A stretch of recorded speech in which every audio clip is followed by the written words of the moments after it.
Right. Let's talk about business. You know, I'm working now, doing business now in Malawi since 2010. So you can see it's been a long, long time. It's about what, 14 years? Wow, time can really fly. Yeah, but now um, there's so many things that I've learned in my business journey in doing business in Malawi. And it's not only that I started business here in Malawi. I used to do business soon after finishing school, but I also tried business in South Africa. In South Africa, I've sold clothes. I used to go to factory shops and buy some clothes and sell them to my neighbors in South Africa.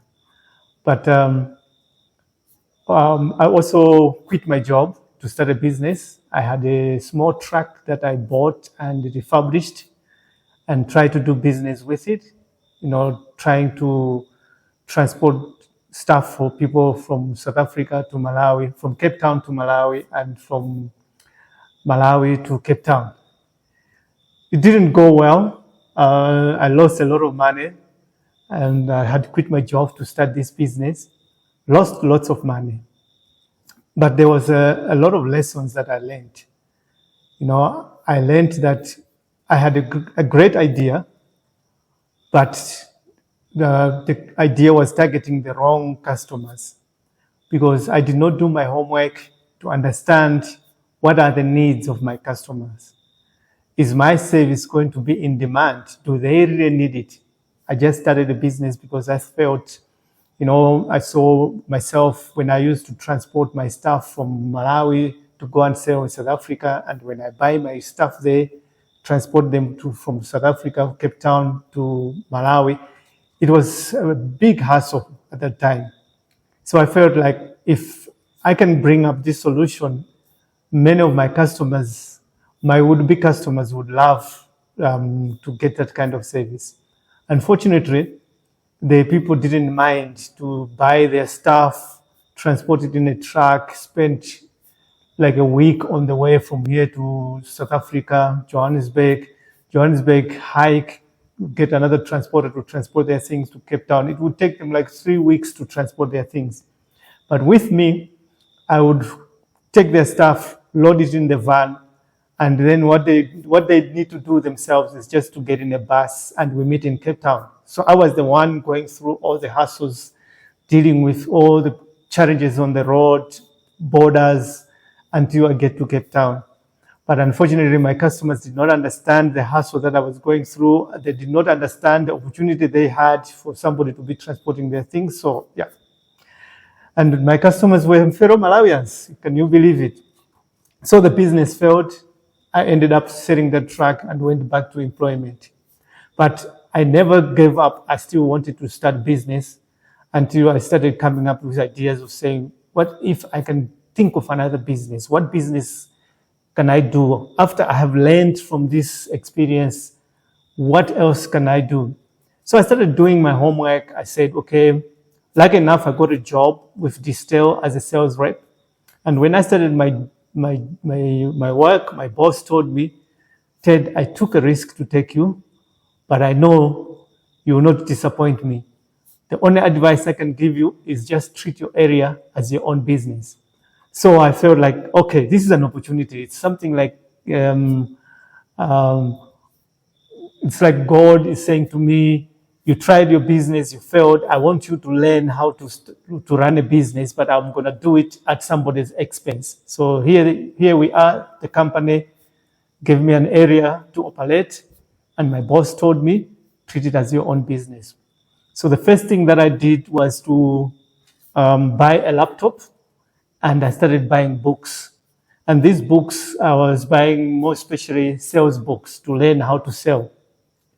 Because I knew I had an area. In my area, we were measured depending on the sales that we're making in our area. So I had to do a lot of homework, try to study to understand what goes on in the business. Me working as a sales rep, I was selling wines for Distel. These were boutique wines that I was selling. So I had to go to liquor stores, I had to go to restaurants, I had to go to hotels, and also the casino. So each industry, whether it's the restaurant or it's a hotel, had its own ways of how they were operating, and I had to be understanding this. And then I used to sit a lot and think on my own and say, okay, being given this area, how can I make sure that I am enhancing my sales? So there were a few things that I was learning. I needed to be doing promotions.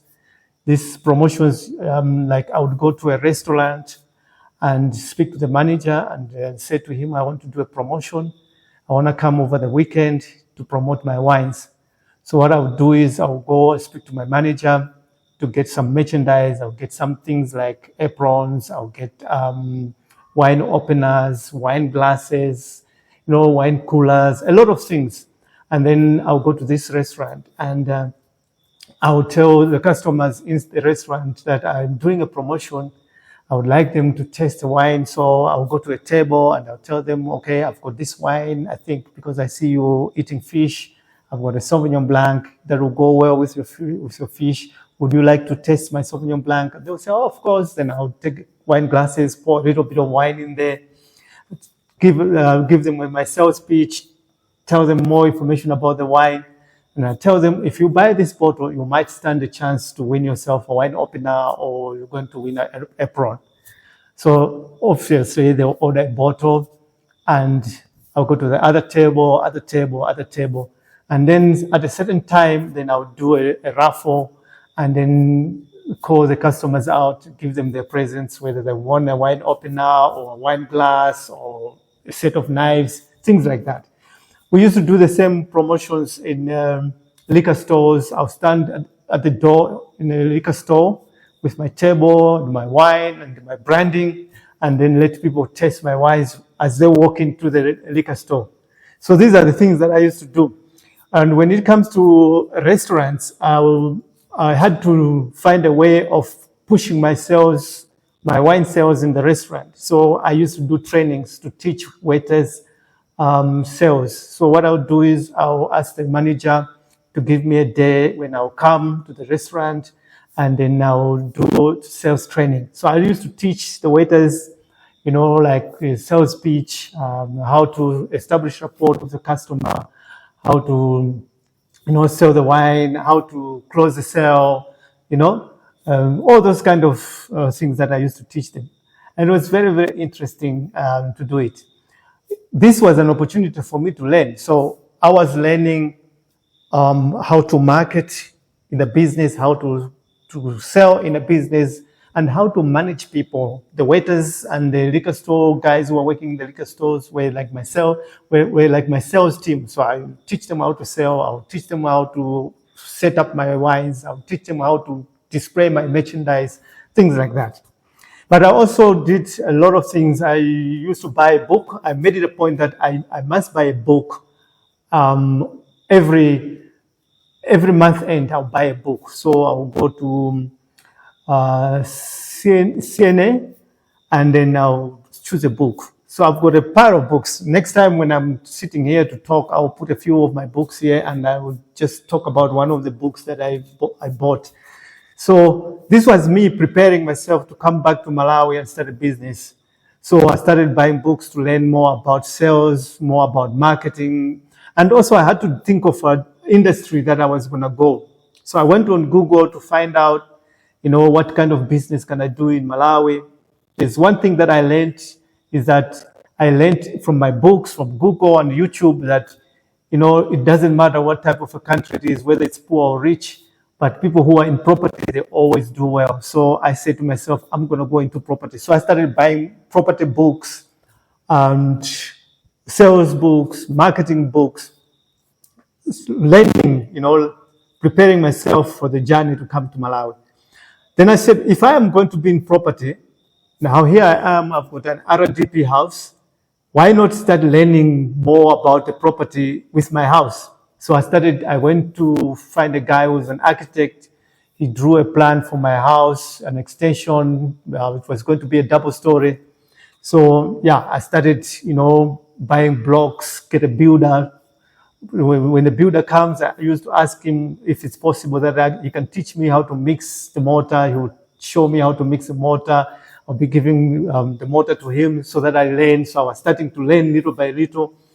And inside the house, our house was like 5 meter by 5 meter. And that 5 meter by 5 meter, I divided it into a kitchen and a bathroom. So I got somebody to build a bathroom. And inside the bathroom, I did everything myself, from building installing the bathtub, the toilet, the shower, and even tiling. For me to learn the tiling, I had to go to CTM, and I bought this DVD that teaches you how to tile. There was also a couple of DVDs that they were selling about how to install toilets. So I bought those CDs, and I didn't even have a DVD player. I had to go to my neighbor's house to play those videos to watch, and then so that I can be able to go and do the work.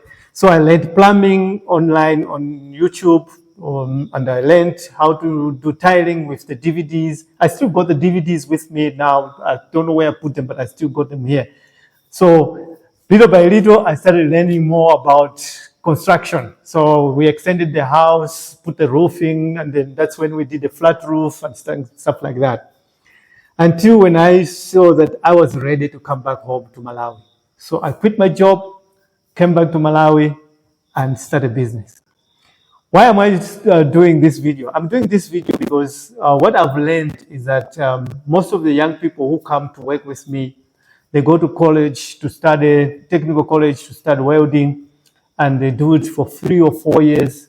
Then they come start work, and immediately they have this desire to start their own business, and they think that as soon as they just quit the job or just go and start a business, they are going to reach where I am now. They don't know that for me to reach where I am, it started from when I started my business in 2011. Today, it's almost 14 years. But also, before coming to Malawi, I had to, do a lot of research, a lot of learning. Every company that I worked for, I used to learn. I used to tell myself, when I go home to Malawi, I want to run my business like this. So I used to learn everything, how the company set up their, values and the vision, and how do they make sure that employees learn about them? How do they implement it? How do they do their customer service? Yeah, the other guy just recently was shouting at me saying that my customer service is lagging, and I'm always talking about customer service.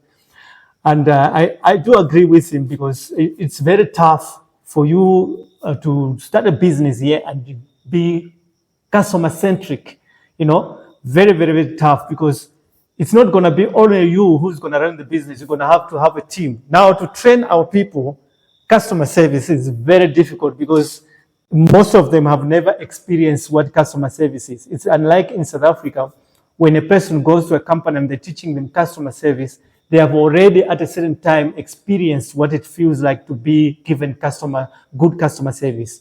They have gone to a restaurant and they've been served.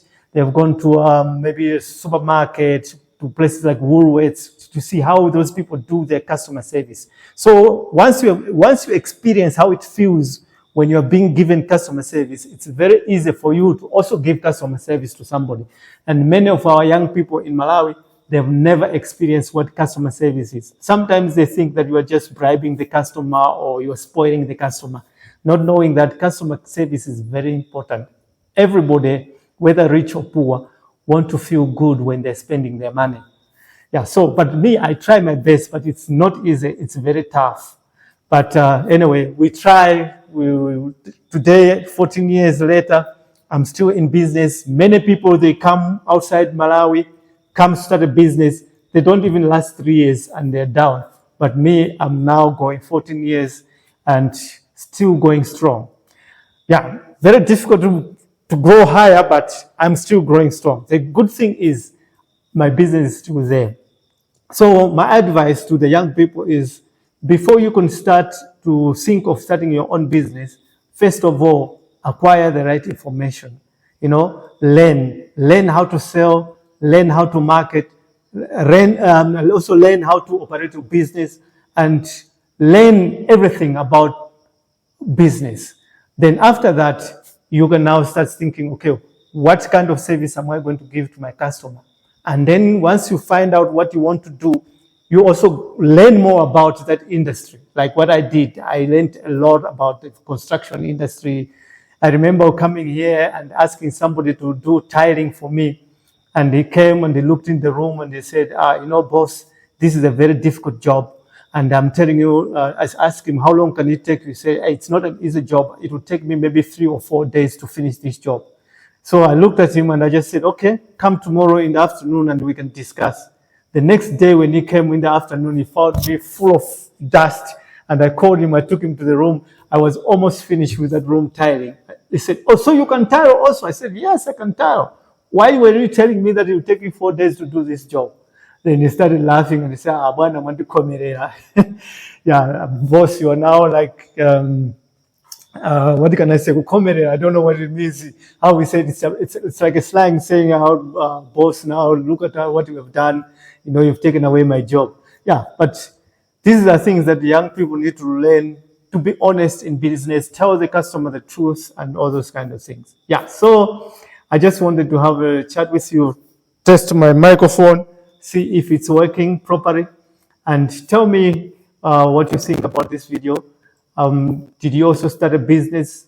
Did you also come from outside Malawi to start a business? What challenges did you experience?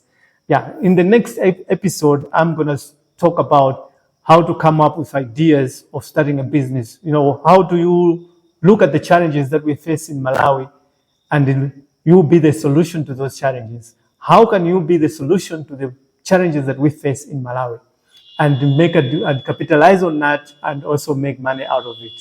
Thank you.